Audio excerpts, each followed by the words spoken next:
Let's see. Let's talk to Anthony in Washington, D.C. Hey guys, I'm a big fan of the show. I'm a first-time caller, and I'm currently a year into my atheism, and this show is, a big part of that transition. So I just wanted to say I'm a big fan, and thank you for the work that you do. Oh, welcome to Reason. Thank you. Yeah. So I just wanted to get you guys' thoughts on a couple of things, and it is in relation to what happened in France, I guess a week or so ago, with the murders, and it's crazy, and just to see that type of evil manifest in the world. And so, what was really fascinating to me was the response to some of those issues, because there seemed to be two trains of thought, right? And the first train of thought, which is what I agree with, the magazine or the publication, they put out material that's offensive, right? Right. And you have people who feel like, so what if it's offensive? People get offended every day. Right. Well, and the thing is, if you don't, yeah, that magazine, they put out stuff that's provocative. Whether people consider it offensive or not, that's kind of an individual interpretation, and they can't make that interpretation for people. So I think that, they deliberately put out provocative stuff. Yeah. Absolutely. And what's been sort of, I guess it's troubling in a way, was the other side of the coin, because I've seen a lot of people on television sort of hint, including the Pope, sort of hint that, pretty much almost everybody that I've seen react to this condemns the murders, but there's a whisper of, yeah, but they shouldn't have put out those publications because they offended a lot of people. Have you seen that? Yeah, I did see something about the Pope said that you can't criticize other people's religion or their faith or whatever. And and he also made a comment about, and I think his point was that you can't criticize it because it's going to offend a lot of people. And they said something about, like, if you said something about my mom, I think he was probably joking, but a punch awaits you or something like that. Yeah. So I mean, I definitely feel like if you. It really shouldn't matter if it offends a lot of people. If you like it, buy the magazine. If it doesn't, you shouldn't, But I just thought that it was ironic because I'm a former Christian, right? Yeah. And I went to a church in the South, and some of the things that were said about atheists were really offensive. Mm-hmm. Super offensive, calling us fools, saying that we're going to burn in a lake of fire forever. Yeah. Everything, even going as far as calling atheists evil, Yep. So I just wanted to get your thoughts on just like the irony of that. Yeah, it's really hypocritical. I agree. And I would like to see the Pope come out and say strongly that it's not okay to walk into office buildings and gun people down, rather than you shouldn't mock people's religion. Yeah. We have a lot of mockery that goes on in this country. You turn on late night TV and Jon Stewart or lots of people are mocking everybody, and we don't see people retaliating to that degree, and and criticizing Jon Stewart for being mocking. Yeah, and one of the things in U.S. law in particular, I can't speak for other sources of law, but I think for probably most of the developed world, you can't invite an assault by speech alone. So if I'm saying really horrible, vile things, that doesn't justify somebody coming up and punching me in the face, even if I'm insulting their mother, So, this idea that the publishers of a magazine brought it on themselves because they criticized someone's religion, that's a blaming the victim attitude. Yeah. That is basically excusing the behavior of these guys who, without any kind of reasonable provocation at all, walked into a magazine office and started shooting people for no reason, other than, I'm pissed off. You insulted my non-existent God. And, you know, yeah, I hope that Charlie Hebdo continues to publish very provocative magazines. I hope this doesn't stop them. Yeah, I personally, I feel like it was a bit cowardly, you know, but.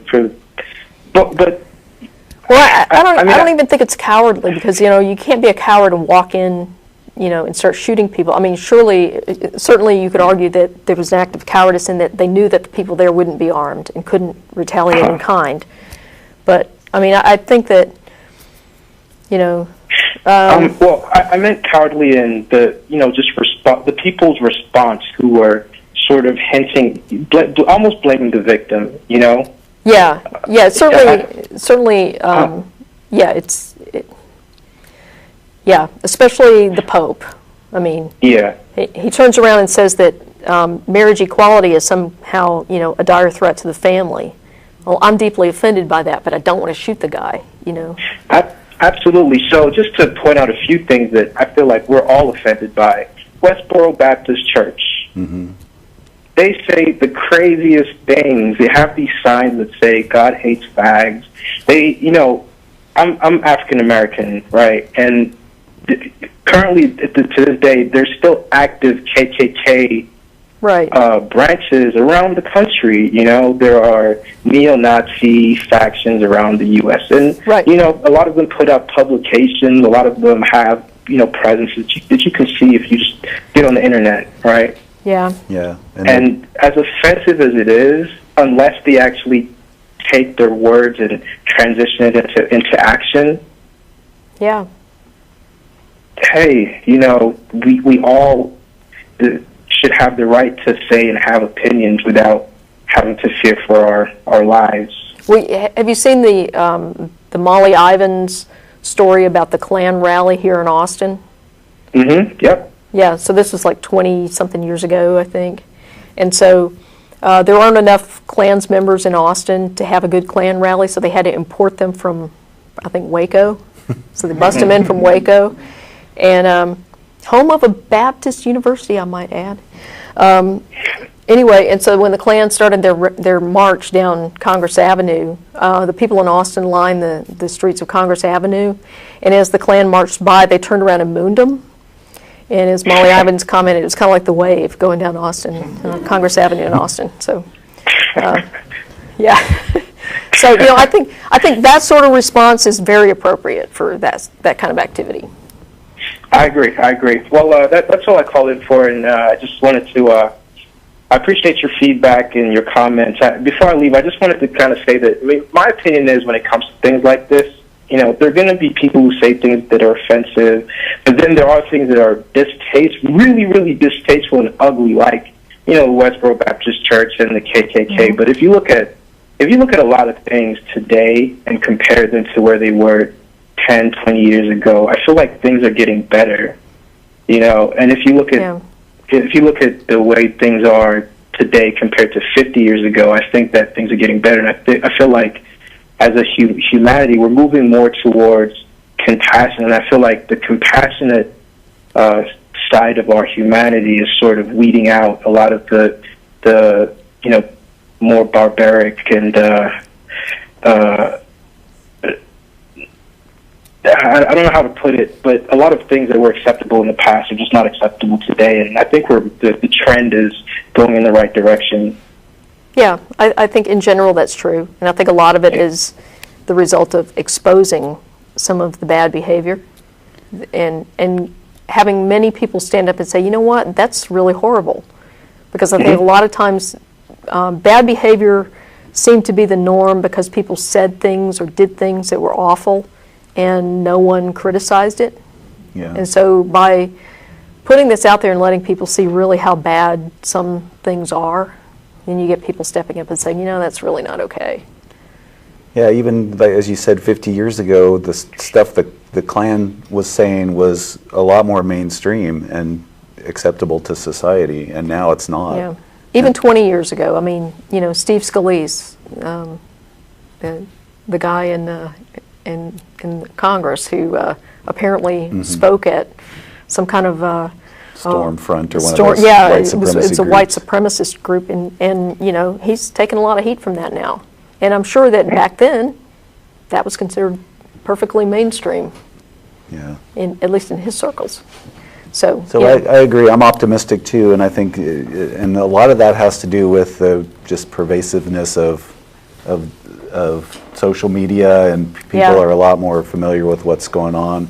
And mockery has its place, I think. Yeah. I think when you mock the Westboro Baptist Church and people see other people mocking them, then it becomes what they're doing becomes a lot less acceptable to any segment of society. So we should be getting more mockery. Yeah, and that's an interesting point, because we actually get email from people saying, oh, you guys shouldn't mock people's religion. You're turning people off. The people that might convert to atheism, they won't now because you mocked their beliefs. And I completely disagree with that. And you know, we've got plenty of emails from people that are former Christians who deconverted because of watching our show that kind of refute that claim. I'm one of them, actually. It's funny that you said that, because the thing that actually got me to convert was Bill Maher's documentary, Religious. And I watched the documentary, and I hopped online immediately and tried to debunk a bunch of the claims. The one that did it for me was Horus, right? And all the similarities between his story and Jesus' story. And I'd be careful with that. Yeah, so there were a few things, and that was one of them. And I hopped online. And I thought there was going to be an awesome explanation to why there's so many similarities, and I just wasn't able to find those. And on the other hand, what I found was, you know, a bunch of religious people basically BSing, and that sort of catapulted the transition to realizing it was all BS. So. Thanks, guys. I really appreciate your feedback, and you know, I think it was a good conversation. And just keep doing the great work that you guys are doing. Thank you, Anthony. We appreciate the call. Thanks. Cool. All right. Thanks. Bye.